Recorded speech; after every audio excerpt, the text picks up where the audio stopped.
Nicole Larsen Live, living in victory every day.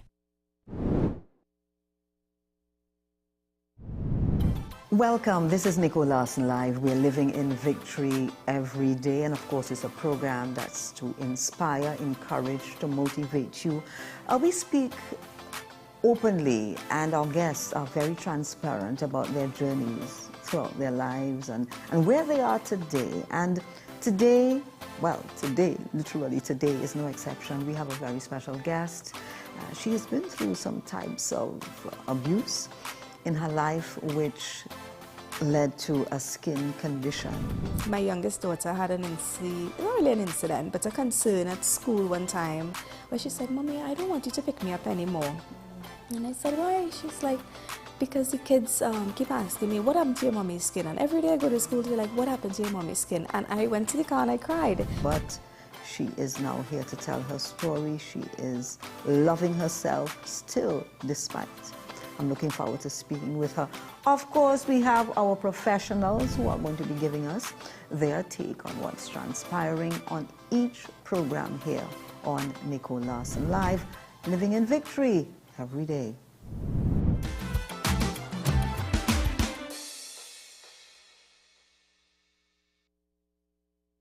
Live a life of victory and find peace and hope in today's troubled world. Visit us at Holiness Revival Ministries, call 628-7407 or 622-5826. Chez Jean Designs in San Fernando provides customized clothing from sassy to corporate, conservative to casual. Email janiskazo@gmail.com or call 793-1668 for consultations. Jen Style customizes cards, limitless in expressions. For all special occasions, call 1-868-7N-Style. Instagram Jen Style Cards TT, Facebook at Jen Style.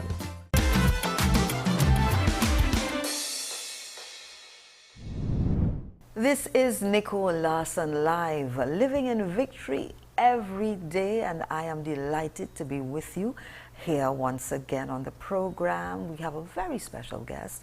All our guests are special, and you will see and you will understand what I'm saying, because they will be speaking from their heart, their journey, their challenges. And my guest, Akina Kublal, is going to be talking about her wrestling with a disease, an autoimmune disease, and how it changed her life for the better.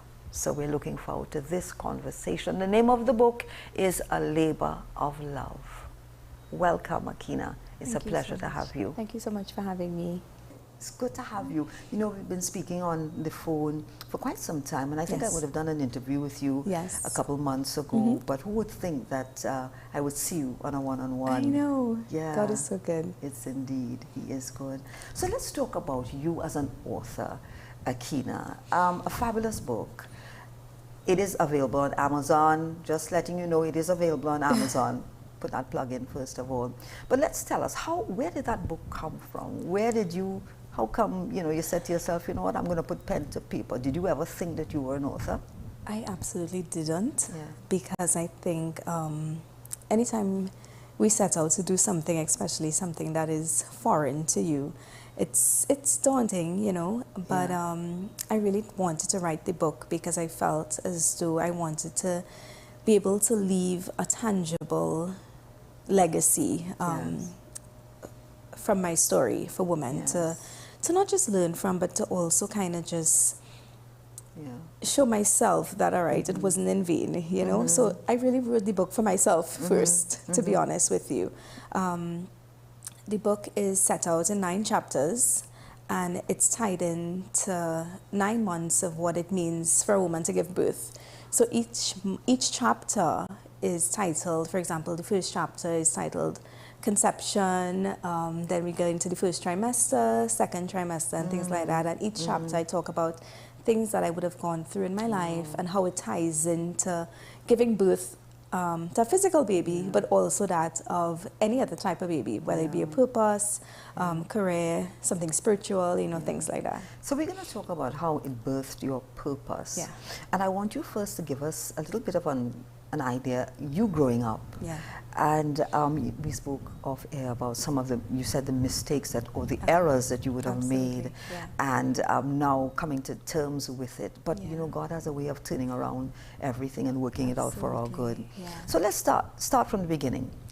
Well, from the beginning, growing up, I was a very shy child, very shy. Still kind of am shy, but back then it was worse. Like, I wouldn't speak at all. People would often say that when they asked me my name, they wouldn't hear what I say. I would whisper it very softly. I was always the type of child to be inside and that kind of thing. And as I grew older, I felt like I just didn't really know who I was. I grew up in a home where I grew up with my mom and my stepdad. My biological dad was in the picture, but we weren't living in the same home. So, you know, I had that whole kind of identity crisis, as you would say, that I think a lot of young people who grew up in those kind of blended families sometimes go through. You know, you belong here, yes, you're loved, it's a good home and a good family, but then you have your other parent on the other side with a different family, and you can't find that in between as to where you fit, you know. So I struggled with that for a long while, and then eventually, you know, I became a teenager, and as you become a teenager, the world kind of tells you who you are. Yes, absolutely. So, you know, started high school and that kind of thing, and I entered a very tumultuous relationship from the age of 19, where I got pregnant and that kind of thing, teenage pregnancy, and, you know, went through that stage, which was something else as well. So I would say that from a very young age, I dealt with a lot of traumas that I didn't really even know at the time was trauma, because, you know, in our culture and society too, sometimes you go through stuff and it's just, oh, you know, it's just life, you know, and you push through. So did you have anybody you can talk to say, this is how I'm feeling? Or were you all by your lonesome? I did. I always mentioned this particular woman that I didn't grow up in a Christian home. My family, they were going to church, but there was this one particular neighbor. She was a pastor, and she would always take me to church with her. She didn't have any children, but she would always take me with her. And it's amazing how sometimes, you know, the Bible talks about when, you know, your mother and father forsakes you. Even though my parents didn't forsake me, but I believe that God knew where He wanted me to go. So He set someone in that place to kind of help me, push me in the direction that He needed me to be in. So she was the first person who really introduced me to faith on a deeper level. And at the very early age of 15, I got baptized. So I knew about faith and stuff from an early age. And yeah, she would be my person that really guided me, kind of like a spiritual mother, I would say, you know, guided me to that place. And give you that support, that listening ear. Yeah. Because you spoke earlier about, well, I defined it as a little bit of low self-esteem. Absolutely, yeah, absolutely. And so she was able to let you know who you are. Yes. You know, and well, it brings us to this condition that you would have, vertigo. And this was actually brought on because of certain stresses of the autoimmune system. Yes. Now, there you are, growing up, and you said you had a little bit of low self-esteem, still navigating life. And then now you are faced with a skin disease. Share with me. Well, I really thought that was the worst thing that can happen to me, because you said it, you know, I already didn't know, okay, still trying to figure out who I was, that kind of thing. And on top of that, from my early 20s, I was in a job that's very big image. So I always wanted to travel and become a flight attendant, and I was able to achieve that. So, you know, that in itself is all about glitz and glam and image, and you want to pull the suitcase in the airport and you want to tell everybody this is what I do and this and that, because it gives you a sense of, here, look, I am, right? You know, it's funny you should say that, because when I think of flight attendants, I see them, you know, with the suitcase, and they're just with this issue of, I know who I am, dragging it. You know, it's all about that. So you were into that, you know, you thought, you know, I've reached kind of, the pinnacle.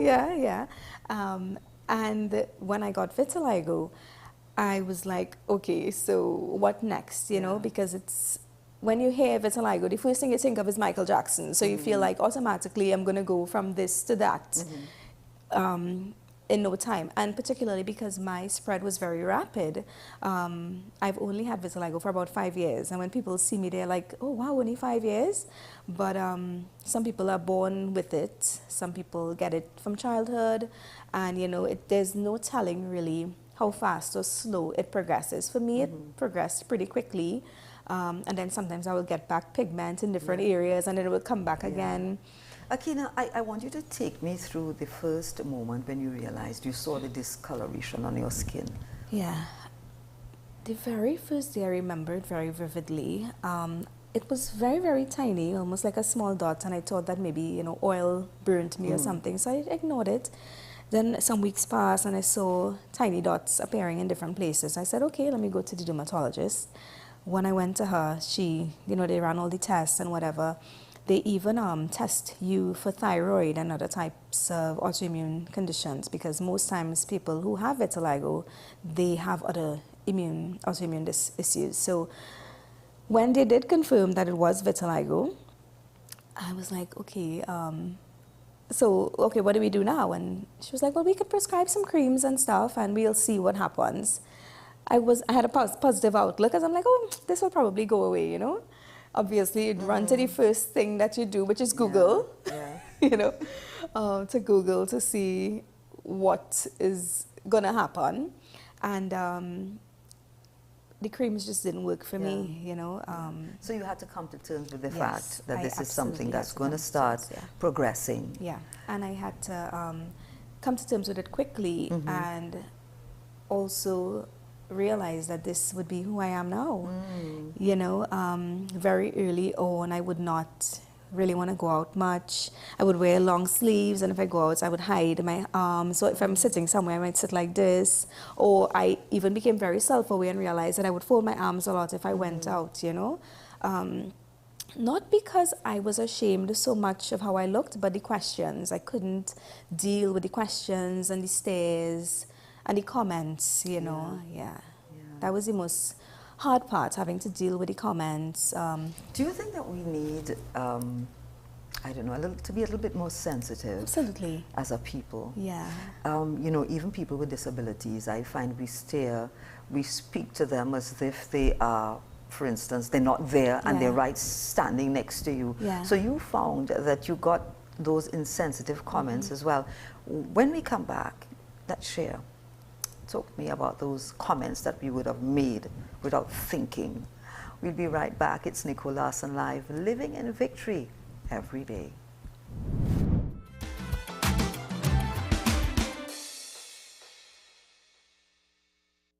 Gen Style customizes cards, limitless in expressions. For special occasions, call 1-868-7N-STYLE. Instagram Gen Style Cards TT, Facebook at Gen Style. FanZone, your reliable, authentic supplier, has just gotten better. You can now visit our website www.fanzonett.com for your authentic wear and collectibles. The only place where you can use both your Visa debit and credit cards. Visit our website fanzonett.com to make your purchase today.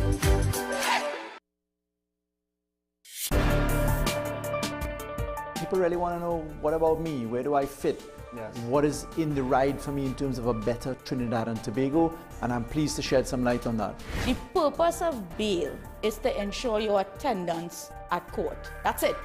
It is not punitive, it is not rehabilitative. We the police officers, we are professional, and we are here for whenever the survivor is ready to come forward. We have the right to private and family life, the right to religious freedoms and beliefs and thoughts and expression. But these rights are not absolute. Certain rights can be limited.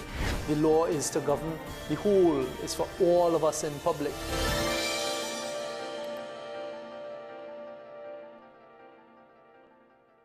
Live a life of victory and find peace and hope in today's troubled world. Visit us at Holiness Revival Ministries. Call 628-7407 or 622-5826.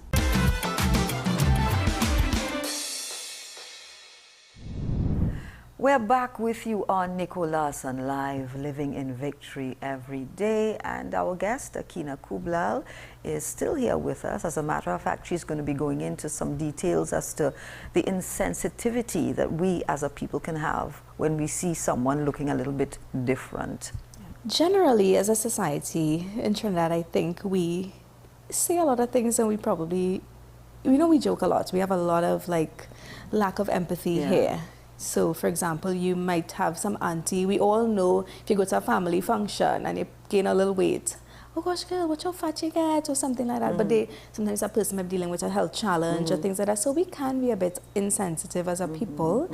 And you know what we call that? We call that peacock. Yes. Yeah, and if you get a little upset, they say, oh, you have thin skin, why is your story just a joke? Yeah. Because everything is a joke for us. We don't realize that those jokes can hurt. Absolutely, yeah, because it's for me, I was already dealing with trying to navigate this thing, and then because with vitiligo there carries a sense of uncertainty as to when will I fully depigment. It's like every day, sometimes you look in the mirror and you see a new you. So I might get accustomed to putting on my makeup one way, and then in 2-3 days the shape of my pigment changes. I have to figure it out again. So I had just stopped wearing makeup completely for a while. So when I go out, people would ask, what happened to your skin? Especially for somebody I have not seen in a long while. Let's say, for example, someone from school. Then there are the people who just wouldn't address it. They would... Which is worse. Yeah. Because they have this burning desire to ask the question and they're just not asking it. Or they would say, I don't see anything. All I see is you.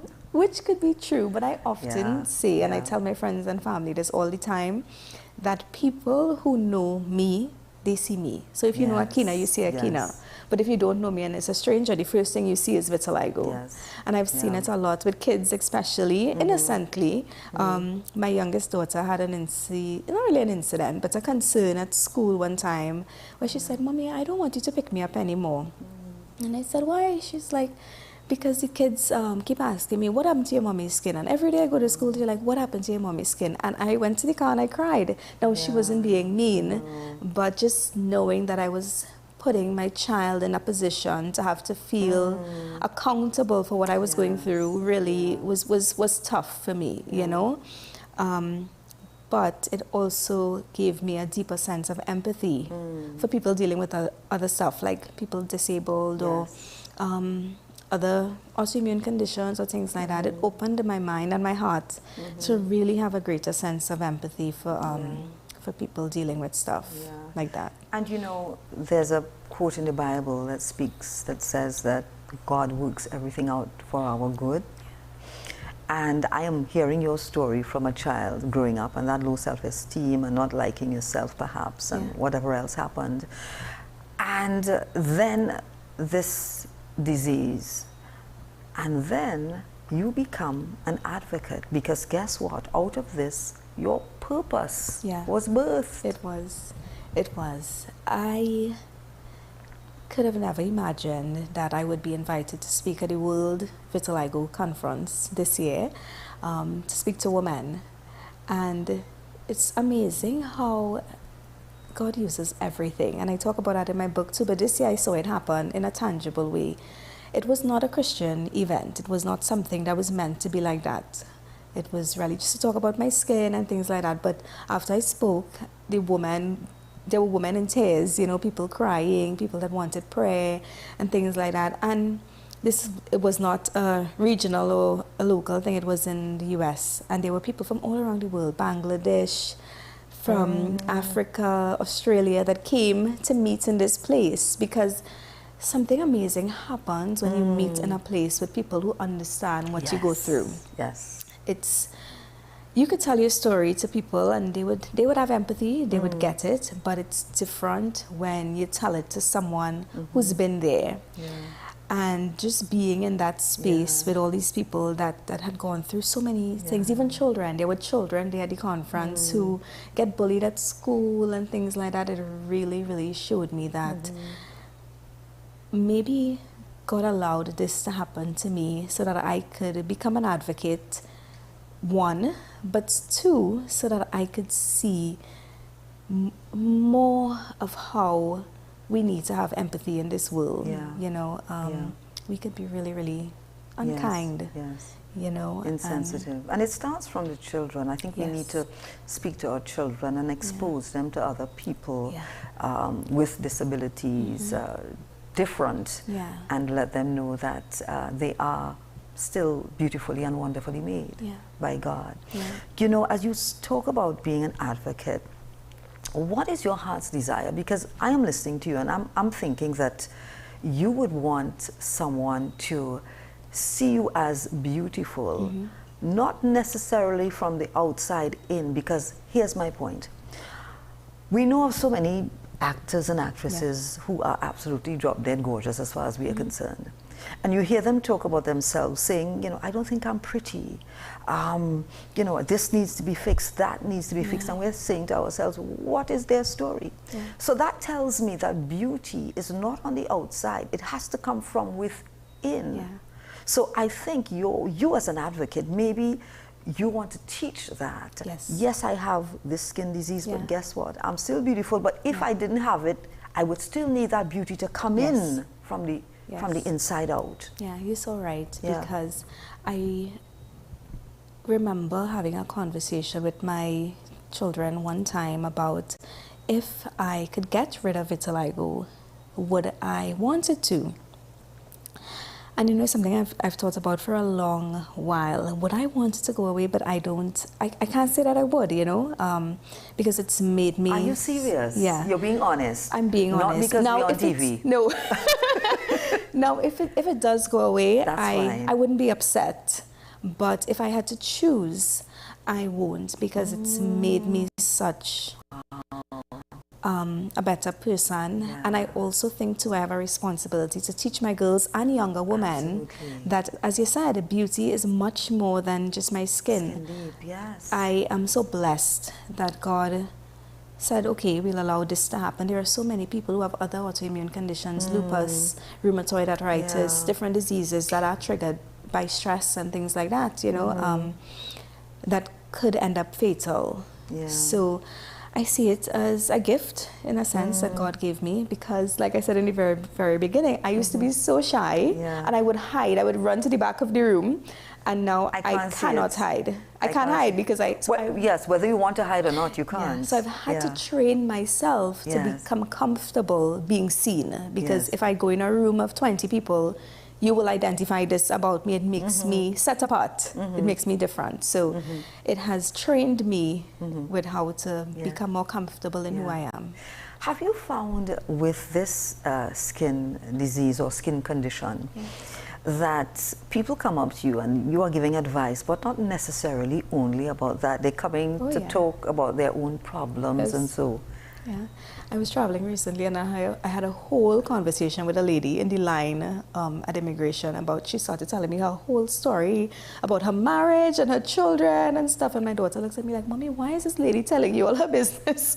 But it just happened, you know, so it's like I said, it's a blessing because it's a point that people, if they want to talk about something, they will use that as a starting point, and then that would lead into something else, and it would lead into something else. And I think life should be more about that. You know, how could we use our story to help somebody else? How could we use the tough things that we go through that we might think, okay, people don't want to hear about this, you know, woe is me kind of thing, to really to empower somebody else, because you never know what somebody else might be going through. You never really know.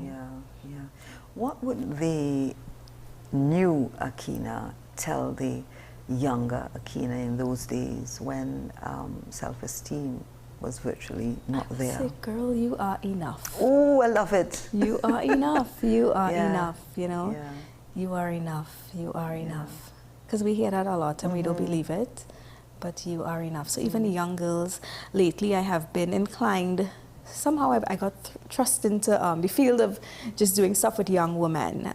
So I do etiquette training and stuff with young women and things like that. And self-confidence training. But it's a bit different than the regular self-confidence that focuses on image. So I talk to them about things on the inside, you know, building that self-esteem from the inside. And, you know, just sometimes when I hear from them, they feel so unworthy, you know, they're beautiful girls sometimes, and I see the old Akina in them. So for me, I'm like, if you could just wait, if you could just hold on and see what the end would look like, you know, if we could just hold on and see what the end would look like. Beyond where they are now. And I think this is one of my passions about this program. I want people to understand that, yes, you may go through trials and challenges and so, but you can come out on the other side a better person. It won't always be easy. It's not going to be easy, obviously, because I'm sure there are times where you cried. You wept. You know, there's the cry, Akina, there's the cry, and then there's the ugly cry, where you just, you know, you're weeping. And I'm sure you've been through that as well. But, you know, you were able now to say, this is who I am, despite, in the midst of. I'm excited. I'm excited about that book. Tell us how we can access this book, and is it available for, let's say, the younger child, the younger growing up in school? I would say not so much. The age group is really around 16 and up. Excellent. Yeah. So age 16 because you know, around 16, that's when you're paying so much attention to how you look. You're combing the hair at least 15, 16 times in the mirror. So you have to let them, getting them right there. This is good. This is great. Have you been thinking about perhaps going to the schools and talking to them? Well, I have. I started a few months ago. I went with a friend and we did 1 or 2 school tours, but I'm actually planning a book tour for the Christmas season. So for the months of November and December, I'll be at different malls, just promoting the book, doing like a meet and greet and talking to different people and that kind of thing. So I'm excited about that. That's really my passion, you know, to meet people, to talk to them and just kind of have that one-on-one interaction. I don't ever want to be the person that people don't have access to. I don't want to make myself obviously too accessible because then it could be draining, but I remember what it was like when I felt as though I didn't have anybody. And I always want to make myself accessible to young women and women in general who need just a friend, you know? Yeah, they need a support, they need a listening ear, they need to hear, if I could do it, you can too. Like a coach. What do you call these, what do you call it? In these sports arenas there, when they have these girls dancing and... A cheerleader. Yeah, you want to be their cheerleader. Yeah, we all need a cheerleader in our lives. It really is a pleasure chatting with you. It really has been. I'm looking forward to hearing so much more about what you'll be doing in the future. So please, you know that you cannot be a stranger to us. Yes? Hello, everyone. I am Dr. Megan Mohammed. It is good to be here on Nicole Larsen, Living in Victory every day. So today I've just asked to speak a little bit about vitiligo and the stressors and precipitating factors that can lead to the onset and progress of autoimmune diseases. So vitiligo is an autoimmune condition that basically the body produces antibodies that attack the melanocytes of the skin, which causes the pigment in our skin, right? So now there's lots of studies about the link between stress and autoimmune disorders. And what studies have shown is that in general, stress, and that is metabolic as well as physiological stress on the body, can lead to the onset and worsening of autoimmune disorders. Now, we can't say for sure that, you know, there's a direct cause, but there is a link and association with the way that the body perceives stress and its ability to fight for itself, you know? So basically, when the body is already stressed from whatever it may be, and there are many things that our body perceives stress from, we can basically not have the complete ability to fight everything that we would like to. And unfortunately, when we already have something going for us, like an autoimmune disorder, that, you know, there are also hereditary causes for autoimmune disorders. When we have everything going for us, then you can have a flare. Then you can have the onset of an autoimmune disorder. And, you know, in general, we want to make sure that our bodies are well equipped to deal with anything that life throws at us. And that could be autoimmune disorder or not. And so dealing with mental stress, you know, mental health issues and the daily emotional things that you go through, physiological stress from whatever you have to endure in life.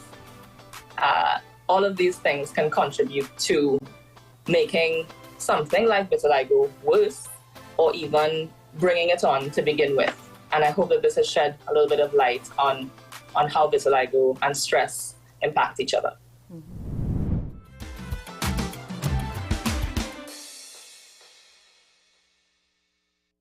Gen Style customizes cards, limitless in expressions. For special occasions, call 1-868-7N-STYLE.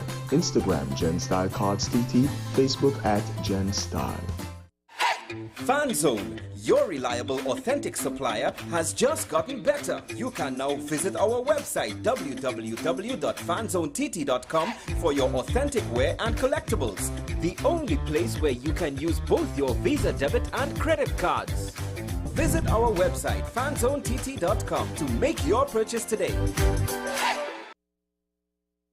Chez Jean Designs in San Fernando provides customized clothing from sassy to corporate, conservative to casual. Email janiskazo@gmail.com or call 793-1668 for consultations. Live a life of victory and find peace and hope in today's troubled world. Visit us at Holiness Revival Ministries. Call 628-7407 or 622-5826.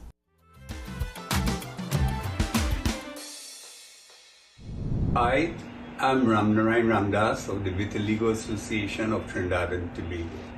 Over 40 years ago, I was diagnosed with vitiligo, a skin condition, the loss of pigmentation of the skin.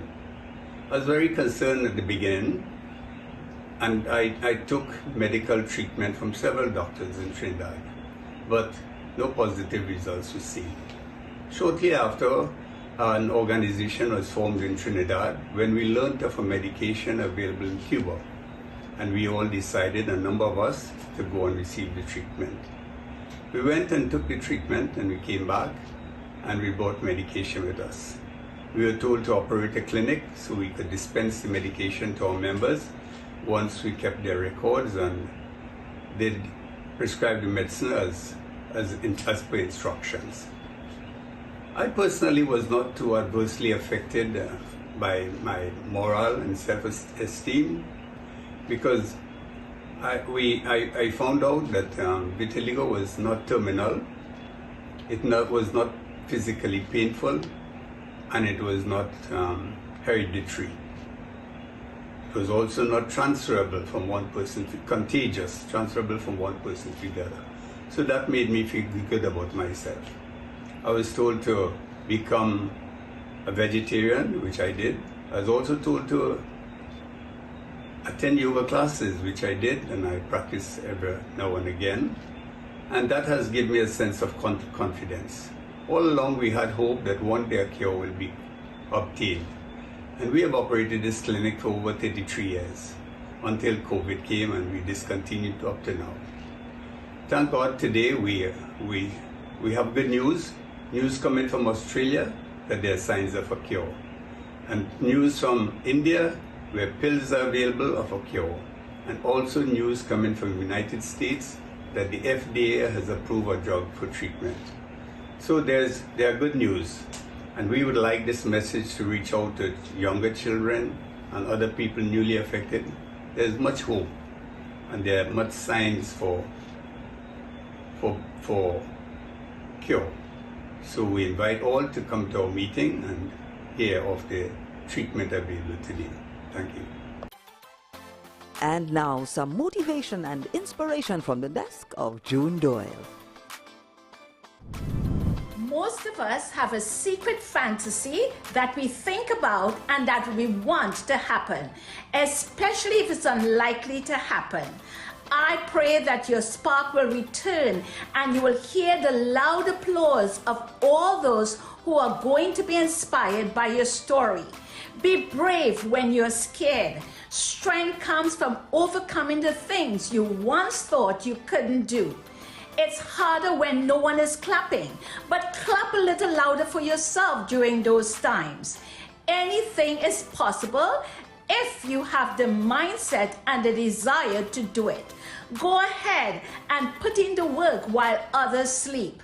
This is your life, your story, your book. You will no longer let anyone else write it, nor will you apologize for the edits you make. You've got this, God's got you, and together we will do life.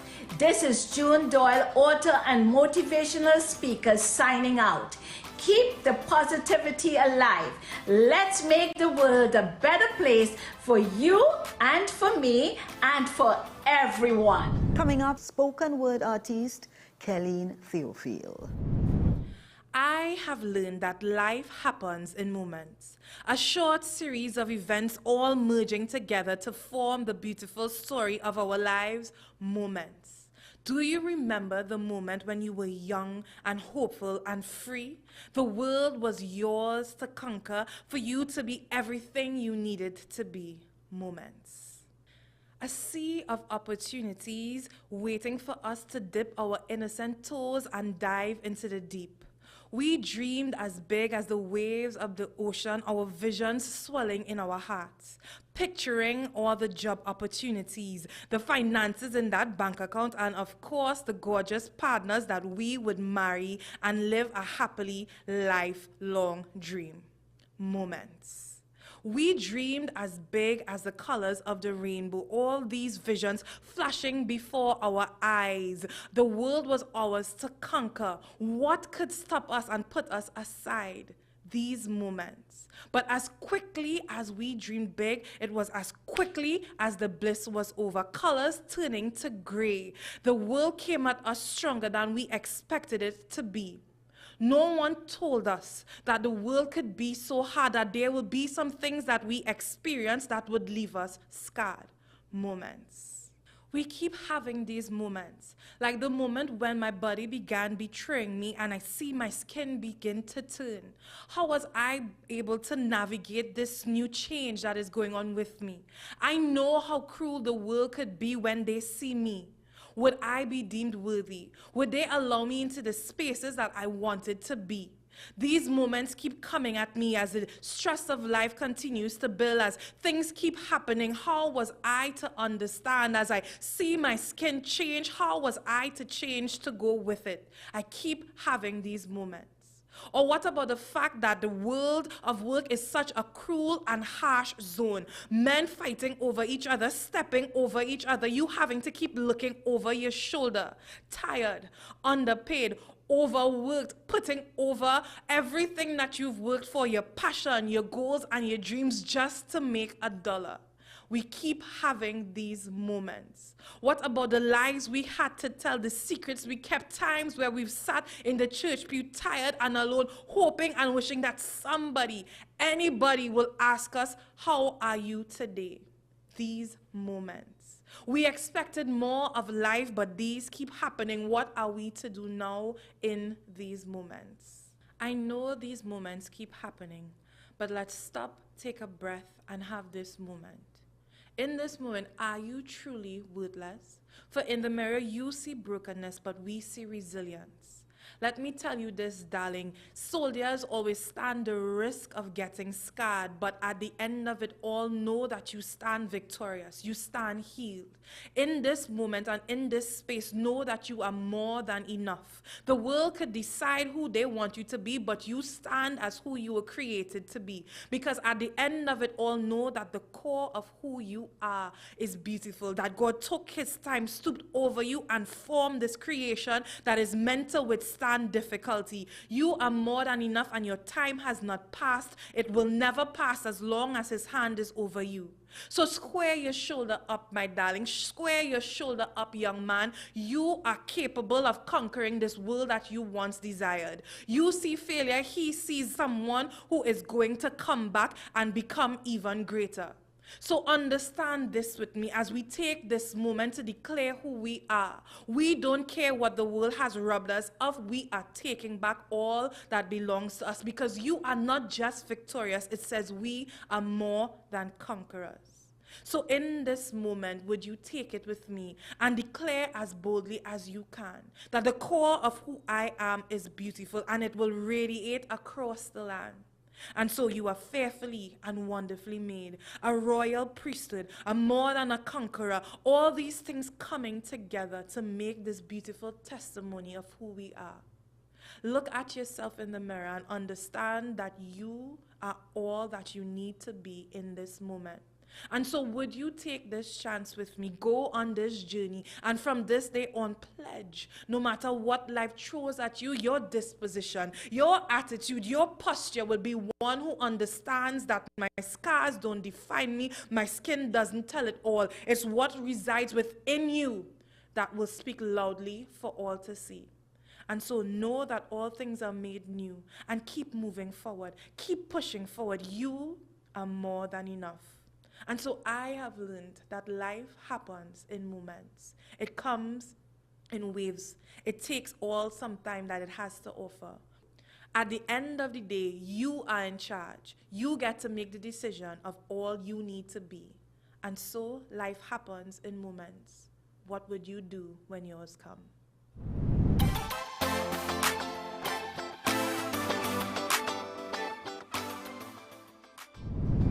Courageous, inspiring. What a journey. Thank you so much, Akina Kublal, for sharing your story with us today. I know that a lot of people were encouraged. I know that I was. And we certainly have to thank Dr. Mohammed. She brought a spin on it physically, the ailment, and of course, Miss Theophile and our spoken word. Nicole Larsen live, living in victory every day. Catch you next week. Bye-bye.